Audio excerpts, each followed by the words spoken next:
Magandang araw muli mga giliw at mahal naming taga-subaybay.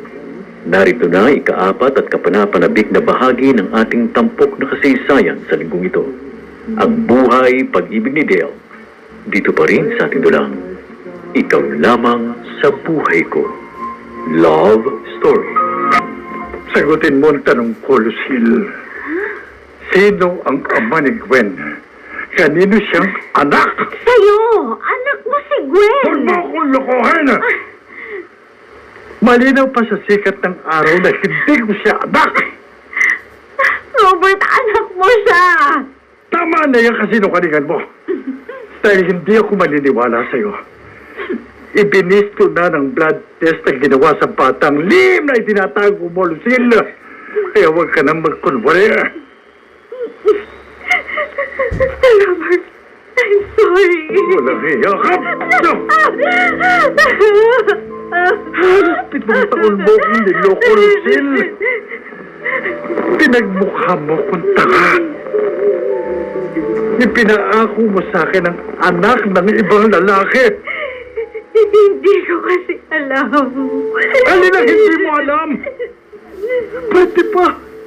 Huwag ka nang magtanga-tangahan. Patawarin mo ako, Robert. Patawa. Ayop ka! Kung hindi pa na-ospital si Gwen, kung hindi pa siya kailangang salina ng dugo, hindi ko malalaman ang ginawa mong panluloko sa akin. Walang hiya ka, Lucille. Hindi ko alam kung anong gagawin ko sa'yo. Patawa na, Robert. Iwan mo ko. Huwag mo ko yakapin. Hindi sapat ang sorry mo sa ginawa mong panluloko sa akin. Ang sakit mo, Lucille. Sobrang sakit. Nakapupunta. Magpapaliwanag ako, Robert. Hindi ko kailangan ng paliwanag mo. Robert. Ayaw ko na umalis. Ayaw umalis. Huwag mo ko iwan. Mag-usap tayo. Pakinggan mo muna ako.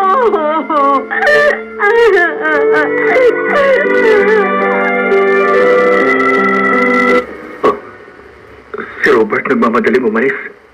Sakay ng kanyang kotse. Parang may nangyaring hindi maganda sa kanila ni Lucille. Lalapit ako sa bahay nila. Umiiyak si Lucille. May nangyaring ang hindi maganda sa kanila. Lucille? Lucille? Si Dale ito. Buksan mo itong pinto.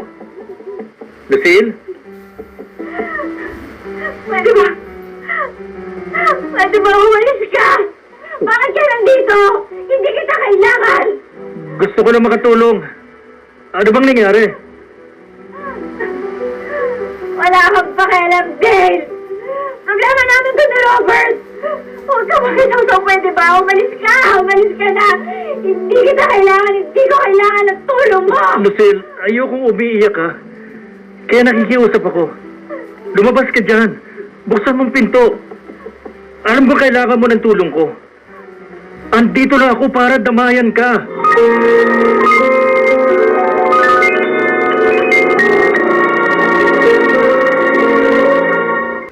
Dale, anak, akala ko ba'y kinalimutan mo na ang babaeng yun?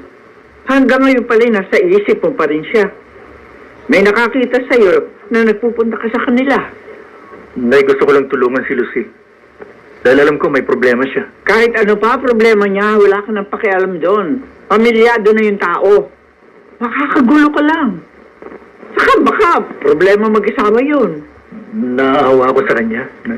At sa sarili mo, hindi ka naaawa. Nagmumukha kang tanga sa ginagawa mo eh. Pinagsisiksikan mo yung sarili mo sa taong imposibleng mapasa'yo. Mahal ko pa rin siya. O, hindi sira ulo ka nga. Naku, Magdaleno. Gamitin mo nga yung utak mo. Binata ka. Tapos ng pag-aaral. Edukado. Pero isang babaeng may asawa pinagpapantasyahan mo. Ay siya pala ang dahilan kung bakit hanggang ngayon hindi ka pa rin nagkakaroon ng girlfriend. Dahil pala sa babaeng yun. Nay, pabayaan niyo na lang ako. Paano kita pababayaan? Hindi tama ang ginagawa mo. Inilalagay mo lang ang sarili mo sa gulo at kahihiyan.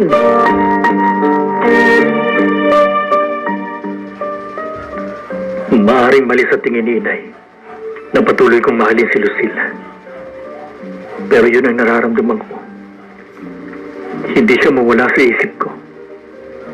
Dahil hanggang ngayon, narito pa rin siya sa puso ko. Mahal ko pa rin siya. Ano bang problema, Lucille? Nakalabas na ng ospital ang anak niyo pero hindi pa rin umuwi rito sa inyo si Robert. Nasaan na ba yun? Ewan ko. Bakit? Ano ba nangyari? Feli. Oh, Hindi ko na alam ang gagawin ko. Naguguluhan ako. teka lang. Galit na galit sa akin si Robert. Bakit nga? Dahil kay Gwen. Huh? Nalaman niyang hindi niya anak si Gwen.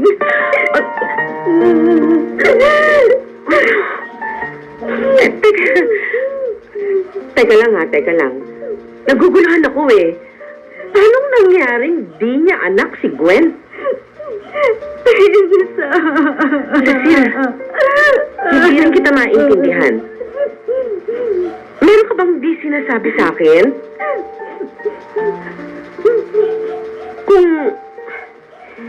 Kung hindi niya anak si Gwen, kanino siyang anak?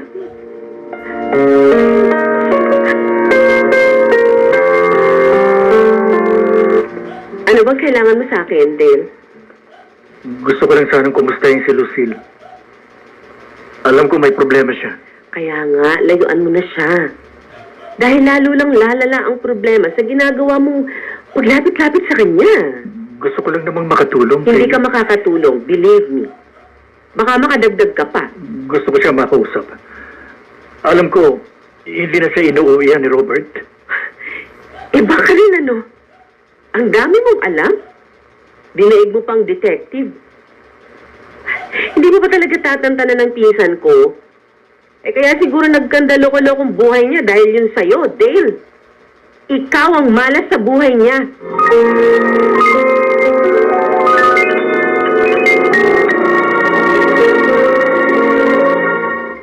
Dahil hindi ka pa ba titigil? Nagmumukha ka ng baliw eh. Nagmamahal lang ako, Bong. Pero, magugulo lang ang buhay mo. Tol, hindi kaya ng konsensya kung pabayaan si Lucille. Lalo na ngayon, hindi na siya inuuwihan ng kanyang asawa. Baka nga ikaw ang dahilan nun eh. Yan nga ang gusto ko malaman. Kaya gusto ko siyang makausap. Akala ko hindi mo na kami babalikan pa, Robert. Nagbalik ako. Hindi para makipagayos. Dahil wala na akong planong gawin yun. Narito ako para kunin ang iba ko pang gamit. Tuluyan mo na ba kami iiwan ni Gwen? Ikaw ang nagtulak sa akin para gawin yun, Lucille. Dahil sa panluloko mo sa akin. Halos 7 taon mo kong ginawang tanga. Robert, patawarin mo ako.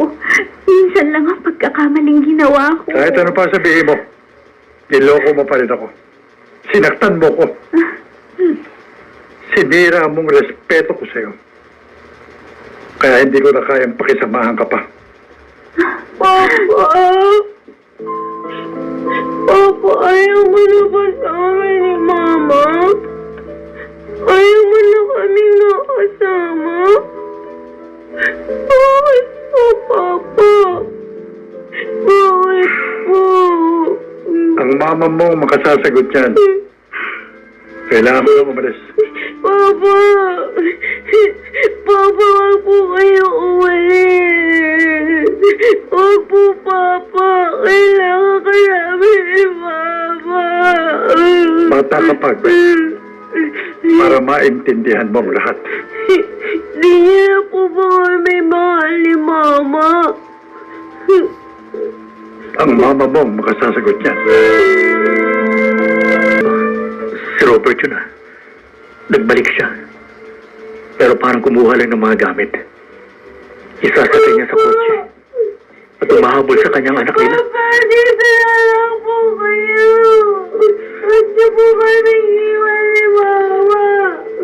Gwen, pwede ba pumasok ka na sa loob? Papa, ayoko po. Huwag po kayo umalis. Mama kayo sa amin ni Mama. Dito ka lang po. Kawawa naman si Gwen. Ano ka ba?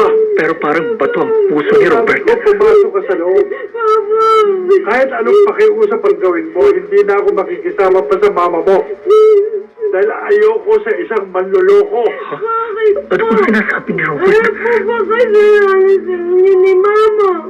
Ba't ayos po kayo? Dahil niloko niya ako. Alam mo ba kung paano niya ako niloko? Ano ba sinasabi niya? Nagkaroon siya ng iba. At ikaw ang naging bunga noon. Hindi ako ang papa mo, Gwen. Hindi kita anak. Hindi totoo yan! Hindi totoo yan, Papa. Kayo, Papa ko. Hindi anak ni Robert si Gwen. Kung ganun, kanino siyang anak?